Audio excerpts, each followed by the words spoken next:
Honorable Member for Serekunda.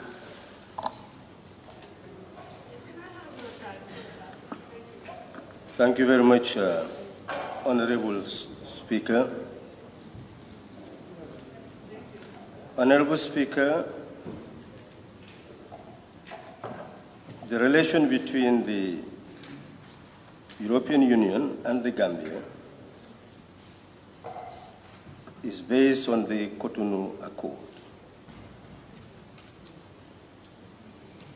And the European Union has been a partner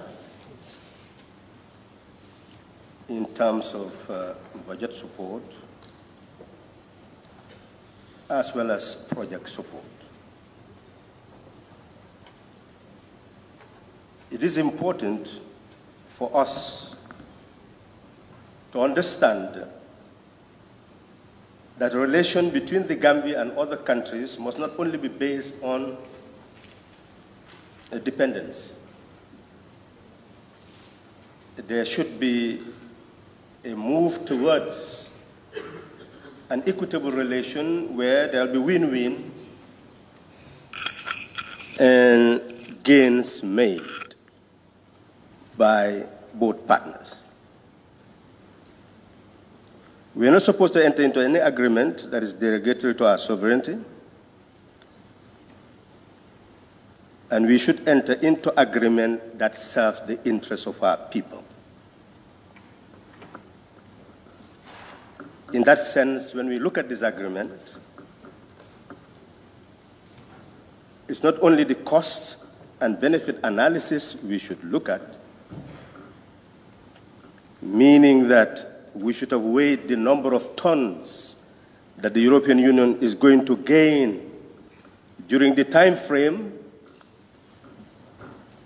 and that would have required our committee to have invited a subject matter specialist that will concretely indicate the gains, financial gains, that will be made by these companies from the European Union. And that has not been done. So essentially, we are relying on common sense rather than fact to weigh the gain of this agreement. And this practice should really stop, Honorable Speaker. We should know that the purposes of having these committees is to be able to have a vantage point in terms of facts so that our decisions will be informed by facts. But looking at the agreement for its face value, I will say that Gambia is horribly disadvantaged.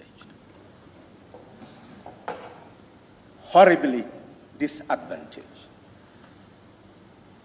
Honorable Speaker, our ocean is the basis of the future survival of this nation. And our young people are now being deported from Europe. I'm receiving calls every day of the fear and the threat that they are being subjected to. And here we are, fishing vessels coming to our waters, and we are not negotiating that 50% of those who are going to work in those fishing vessels will be our citizens. How are we protecting the interests of our people? They will be deported here. What type of jobs are we going to give them? And we're giving them advantage to go and fish in our waters and take back the wealth and just give us pittance as contribution. Honorable Speaker, I do not see how that will benefit our nation and our people. When it comes to negotiation about interests, then our interests must be supreme. This is about interests. And therefore, those who proceed to negotiate this must ensure that we derive maximum benefit from this interest.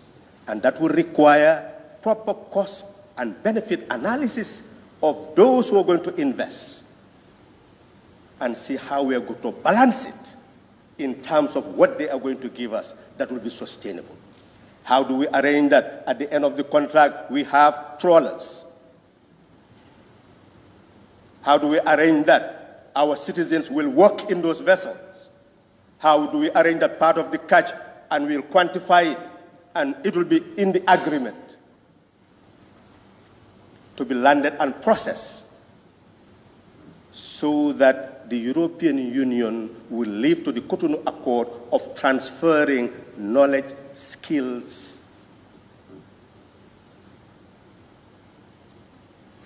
and institutions that we can rely on to move forward. We are saying we have difficulty in benefiting from our waters. They should assist us gradually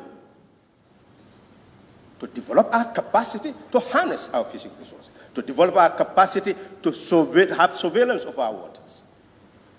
But that should be embedded in the contract. So as far as I'm concerned, this contract, this agreement is still incomplete. And unless what I've said is done, the agreement is incomplete and should be renegotiated so that the benefits of our nation is properly secured. Thank you. Thank you, Honorable Member for